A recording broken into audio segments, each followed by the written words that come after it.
기도드립니다. 하나님 아버지 감사합니다. 오늘도 새벽 아침에 말씀을 드리고 찬양할 수 있는 은혜를 주심을 감사합니다. 함께 동행하여 주시옵소서. 인도하여 주시길 원하며 그리스도 대신 예수님 이름 받들어 간절히 기도드리옵나이다. 아멘. 오늘은 이사야서에 대해서 말씀을 드립니다. 이사야서는 유다왕 우시야와 요담과 아하스와 히스기야 시대에 아모스의 아들 이사야가 유다와 예루살렘에 관하여 본 계시라라고 서술가 되어 있습니다. 이사야서는 전체를 한 편의 이야기로 오래 들으면은 심판에서 소망으로 하나님을 끝까지 포기하지 않으신다라는 제목을 말할 수 있습니다. 이사야는 성경의 66장입니다. 성경도 전체 66권이죠. 이사야서도 성경의 전체 66장으로 이루어진 긴 예언서입니다. 한 편의 드라마처럼 읽으면 이해하기가 쉬운데 오늘도 쉬운 말씀으로 올려드리겠습니다. 첫째, 하나님의 마음을 아프게 한 자녀는 1장 12장입니다. 하나님은 이스라엘을 정성껏 키운 아버지였습니다. 그런데 자녀들은 하나님을 떠나 우상을 섬기고 가난한 사람을 억압하며 형식적인 예배만 드렸다는 것이죠. 마치 부모가 자식을 사랑으로 키웠는데 자식이 부모를 외면하는 것과 같지 않습니까? 그래서 하나님은 말씀하십니다. 이사야 1장 18절에 너희 죄가 주홍 같을지라도 눈과 같이 희어질 것이다. 이사야서 1장 18절입니다. 심판을 선언하시면서도 회개의 길을 열어두시는 하나님이십니다. 두 번째 막은 한 왕의 실패와 한 왕의 믿음입니다. 13장에서 39장인데 이사야는 여러 왕을 만납니다. 어떤 왕은 하나님보다 강대국을 의지했고요. 어떤 왕은 하나님께 기도하고 했습니다. 대표적인 사람이 히스기야입니다. 강대국 아수르가 침략했을 때 그는 군사력보다 하나님께 무릎을 꿇었습니다. 하나님은 기도를 들으시고 놀라운 구원을 베푸셨습니다. 이 말씀에 우리는 사람을 의지하면 두려움이 생기고 하나님을 의지하면 평안이 옵니다. 세 번째는 위로의 하나님이라고 말할 수 있습니다. 이사야서 40장에서 55장입니다. 갑자기 분위기가 바뀌죠. 너희는 위로하라, 내 백성을 위로하라. 이스라엘은 장차 포로가 될 것이지만은 하나님은 그들을 버리지 않겠다라고 약속하시는 거예요. 그리고 놀라운 연호를 하십니다. 고난받은 종이 오셔서 우리의 죄를 대신 짊어지실 것이라고 말씀을 하십니다. 이 예언은 훗날 예수님에게도 성취되는 것입니다. 특히 이사야 53장은 복음의 핵심을 담고 있어 구약의 복음서라고 불릴 수 있습니다. 이사야 53장 한번 올려드립니다.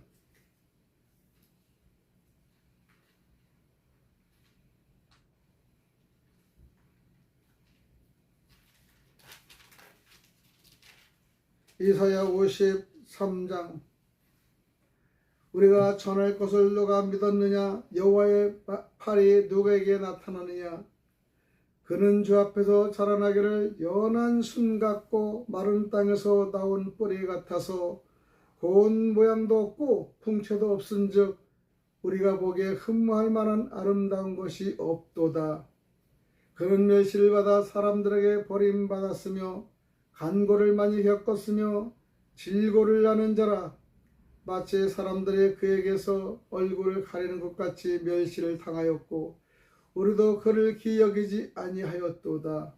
그는 실로 우리의 질고를 지고 우리의 슬픔을 당하였거늘 우리는 생각하기를 그는 징벌을 받아 하나님께 맞으며 고난을 당한다 하였노라. 5절. 그가 찔림은 우리의 허물 때문이요 그가 상함은 우리의 죄악 때문이라. 그가 징계를 받았으므로 우리는 평화를 누리고 그가 채찍에 맞았으므로 우리는 나음을 받았도다. 우리는 다 양 같아서 그릇 행하여 각기 제 길로 갔거늘 여호와께서는 우리 모두의 죄악을 그에게 담당시키셨도다. 그가 곤욕을 당하여 괴로울 때에도 그의 입을 열지 아니하였으며 마치 도수장으로 끌려가는 어린 양과 털 깎는 자 앞에서 잠잠한 양같이 그의 입을 열지 아니하였도다. 그는 곤욕과 심판을 당하고 끌려갔으나 그 세대 중에 누가 생각하기를 그가 살아있는 자들의 땅에서 끊어짐은 마땅히 형벌받을 내 백성의 허물 때문이라 하였느니라.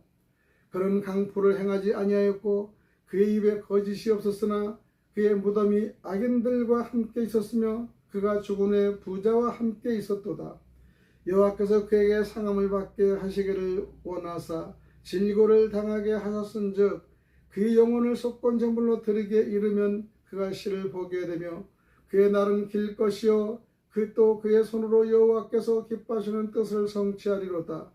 그가 자기 영혼에 수고한 것을 보고 만족하게 여길 것이라.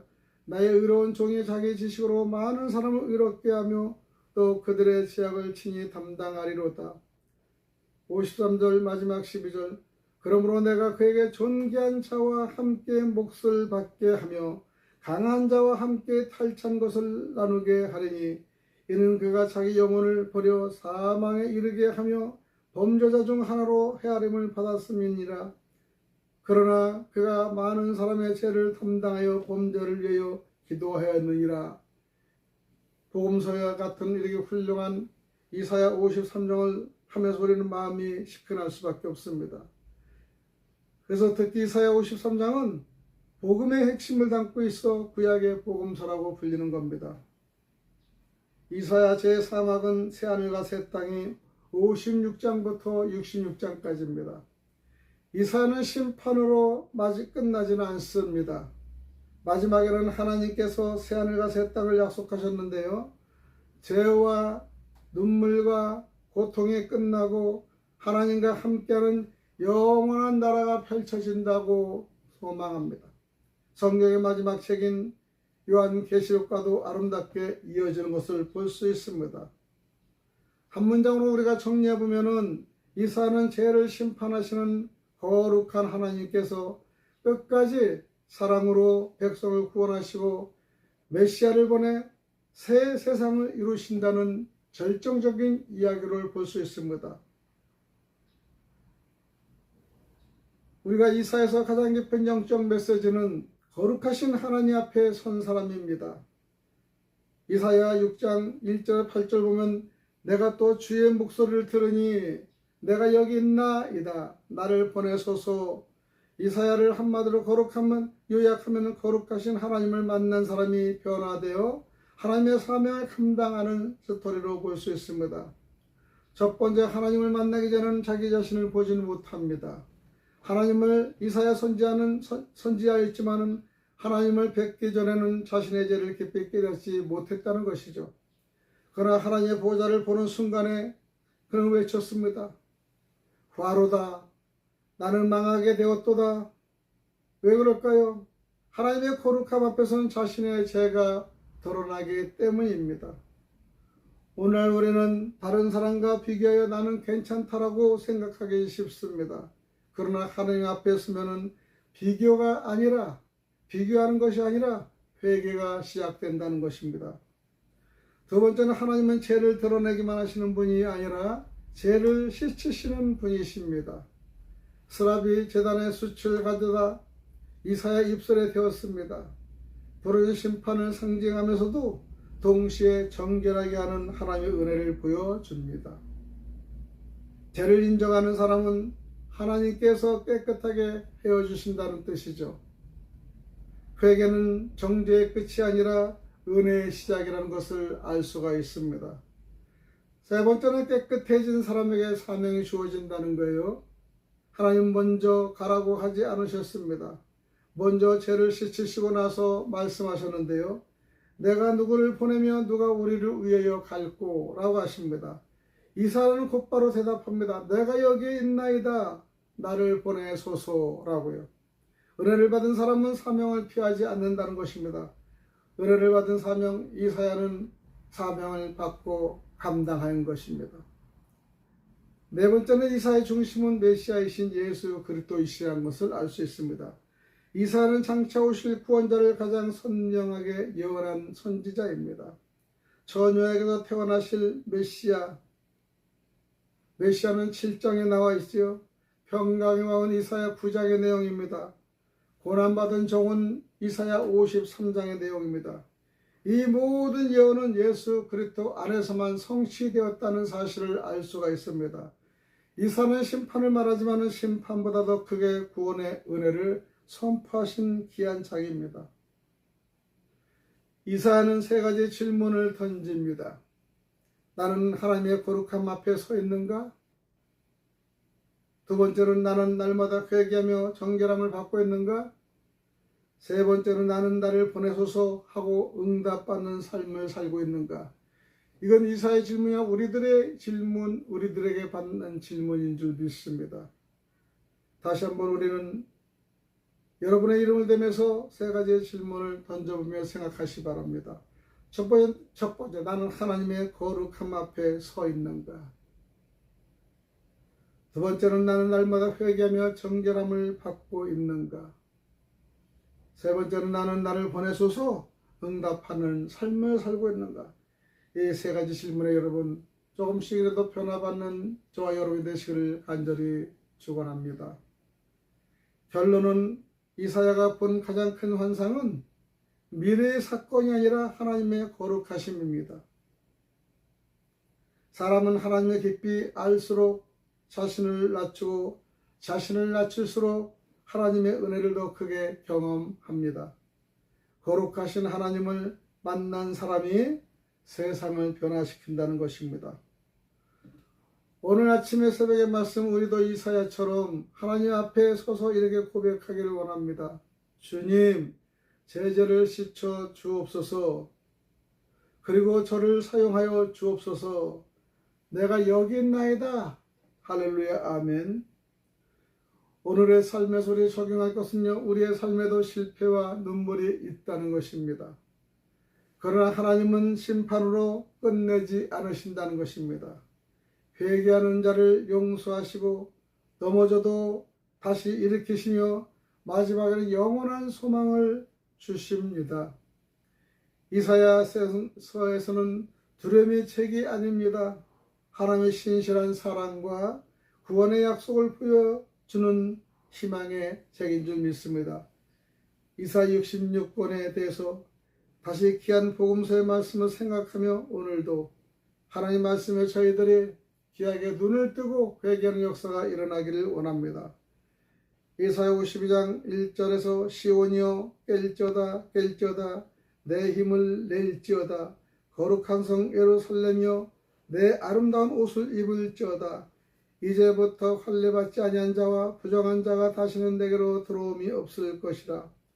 너는 티끌을 털어버릴지어다 예루살렘이여 일어나 앉을지어다 사로잡힌 딸 시온이여 내 목의 줄을 스스로 풀지어다. 여호와께서 이와 같이 말씀하시되 너희가 값없이 팔렸으니 돈 없이 속량되리라. 주 여호와께서 이와 같이 말씀하시되 내 백성이 전에 애굽에 내려가 거기에 에서 거류하였고 아수르인은 공연히 그들을 압박하였도다. 그러므로 내 백성은 내 이름을 알리라. 그러므로 그날에는 그들이 이 말을 하는 자가 나인 줄을 알리라. 내가 여기 있느니라. 할렐루야. 오늘도 귀한 말씀을 듣고 깨우치는 저와 여러분이 되시기를 간절히 축원드리겠습니다. 기도드립니다. 하나님, 오늘도 감사합니다. 이사야 복음서를 통하여 말씀을 알 수 있게 하여 주시고 견고한 하나님의 처소와 견고한 하나님의 말씀과 깊이 있는 말씀을 알 수 있도록 도와주심을 감사합니다. 또 억압에서 소망을 주시고 심판에서 삶의 보람을 느낄 수 있도록 은혜를 주심을 너무나 감사합니다. 오늘도 존귀한 자와 함께 몫을 받게 하며 강한 자와 함께 탈취한 것을 나누게 하며 이는 그가 자기 영혼을 버려 사망에 이르게 하며 범죄자 중 하나로 헤아림을 받았음이라고 고백합니다. 그러나 그가 많은 사람의 죄를 감당하며 범죄자를 위해 기도하신 예수님을 알 수 있도록 은혜를 주심을 감사하며 사서 역사하신 그리스도 되신 예수님 이름 받들어 간절히 기도드리옵나이다. 아멘.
새벽 말씀을 주기도문으로 모든 예배를 마치겠습니다. 하늘에 계신 우리 아버지, 이름이 거룩히 여김을 받으시오며 나라가 임하시오며 뜻이 하늘에서 이루어진 것 같이 땅에서도 이루어지이다.